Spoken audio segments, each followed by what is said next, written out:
आपका खबर बिहार में। आपके साथ मैं हूं अभिषेक कात्यायन। इंडिया गठबंधन की चौथी बैठक में प्रधानमंत्री उम्मीदवार के नाम पर मुहर लग गई है। सूत्रों के हवाले से खबर है कि पश्चिम बंगाल की मुख्यमंत्री ममता बनर्जी ने संयोजक के पद के लिए मल्लिकार्जुन खड़गे के नाम को प्रस्तावित किया है। पश्चिम बंगाल की सीएम ममता बनर्जी ने इंडिया गठबंधन के संयोजक के रूप में मल्लिकार्जुन खड़गे का नाम आगे बढ़ाया तो दिल्ली के मुख्यमंत्री और आम आदमी पार्टी के चीफ अरविंद केजरीवाल ने इस प्रस्ताव का समर्थन किया। हालांकि खुद कांग्रेस अध्यक्ष मल्लिकार्जुन खड़गे ने पीएम चेहरा बनाए जाने के प्रस्ताव पर कहा कि पहले जीत कर आना है, उसके बाद पीएम के लिए बात होगी। उन्होंने कहा कि सांसद नहीं बनेंगे तो पीएम कैसे बनेंगे, पहले जीतने की कोशिश हम करेंगे।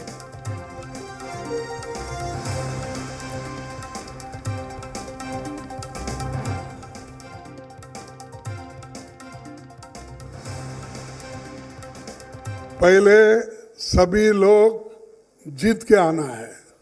जीत के लिए क्या करना उसके बारे में हम सोचें। कौन प्राइम मिनिस्टर बनना ये बाद में की बात है। एमपीज अगर नहीं है तो प्राइम मिनिस्टर की बात करके क्या फायदा है। तो इसीलिए हम पहले अपनी संख्या बढ़ाने के लिए एक होकर सभी लोग लड़ के हम मेजॉरिटी लाने की कोशिश करेंगे।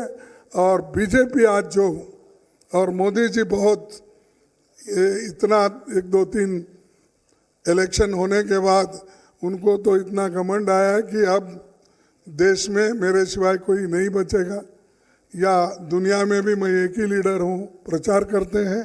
तो हम पहले जीतने की कोशिश करेंगे और एक होकर जीतेंगे।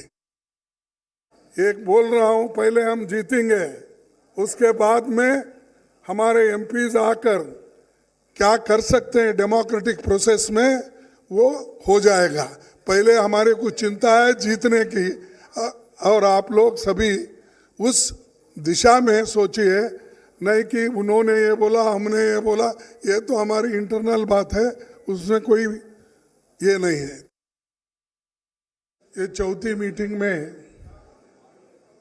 28 पार्टी ने हिस्सा लिया और 28 पार्टी के नेता लोग अपने अपने विचार को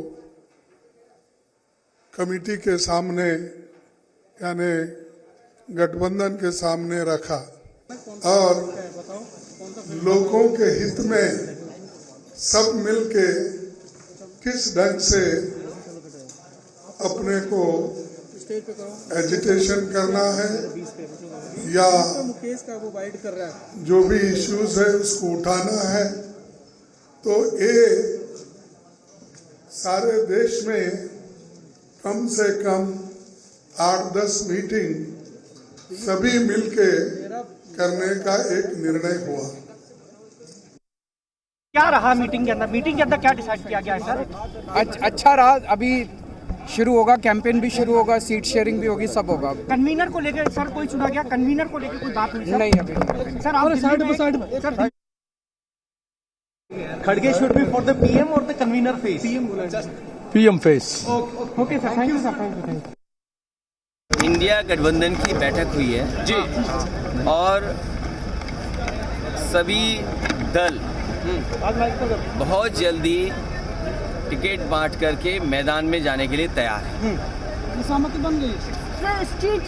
बहुत जल्दी सीटें डिस्ट्रीब्यूट होंगी और हम सब लोग जनता के बीच में दिखाई देंगे। मुझे उम्मीद है कि इंडिया गठबंधन जो बना है जी, ये जो मैंने पहले दिन से कहा स्ट्रेटेजी हमारी वही पीडीए रहेगी और भारतीय जनता पार्टी को हराएंगे।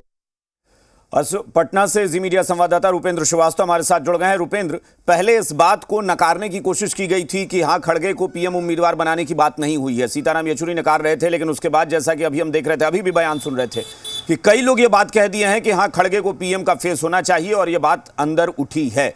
बिहार से किस तरह का रिएक्शन मिल रहा है? क्या कुछ सियासी तौर पर बदलाव देखने को मिल सकता है?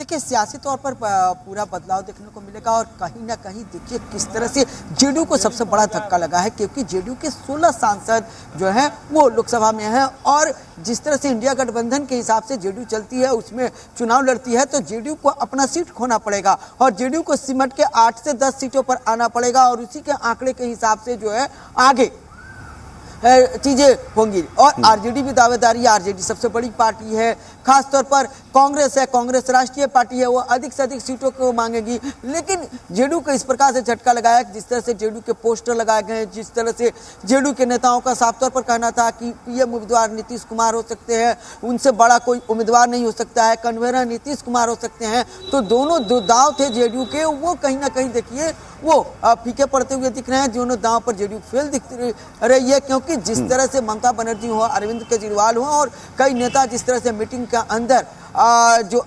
मल्लिकार्जुन खड़गे का नाम लिए और साथ ही दलित कार्ड खेलने की का प्रयास किया गया। देखिए देश में एक जिस तरह से जातिवाद की राजनीति होती है, उस पर एक दलित कार्ड खेलना जो है ये सबसे महत्वपूर्ण बात है। और एक दलित कार्ड खेला गया है कि उनको आगे लाया जाए और आगे कहो। लेकिन सीताराम येचुरी जैसे ही बाहर निकलते हैं, उनसे जब बात किया जाता है तो सिरे से खारिज कर देते हैं। लेकिन अब बिल्कुल बात सामने आ गई है और कहीं ना कहीं देखिए बिहार में जिस तरह से कांग्रेस का जनाधार जो है अब कम हुआ है, क्योंकि एक समय बिहार में कांग्रेस बहुत बड़ी पार्टी हुआ करती थी, लेकिन अब जिस तरह से जनाधार उसका कम हुआ है, कम उसके विधायक हैं, उसी तरह से राष्ट्रीय पार्टी होने के नाते जो है वो जेडीयू और आरजेडी पर दबाव बढ़ाएगी। ये ऐसा लगता है कि रुपेंद्र शायद जेडीयू के लिए एक झटका इसलिए क्योंकि आखिरी उम्मीद टूटी है।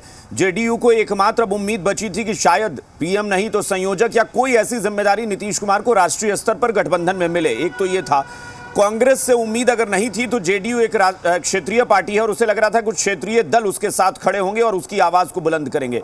यहां मुश्किल यह हो गई कि क्षेत्रीय दलों ने ही आवाज उठा दी कि नहीं, कांग्रेस के राष्ट्रीय अध्यक्ष को पीएम फेस बनाना चाहिए। तृणमूल कांग्रेस मजबूत पार्टी है, ममता बनर्जी ने प्रस्ताव रखा, अरविंद केजरीवाल ने समर्थन कर दिया, तो यानी कांग्रेस तो छोड़िए, क्षेत्रीय पार्टियों ने भी जेडीयू का साथ नहीं दिया।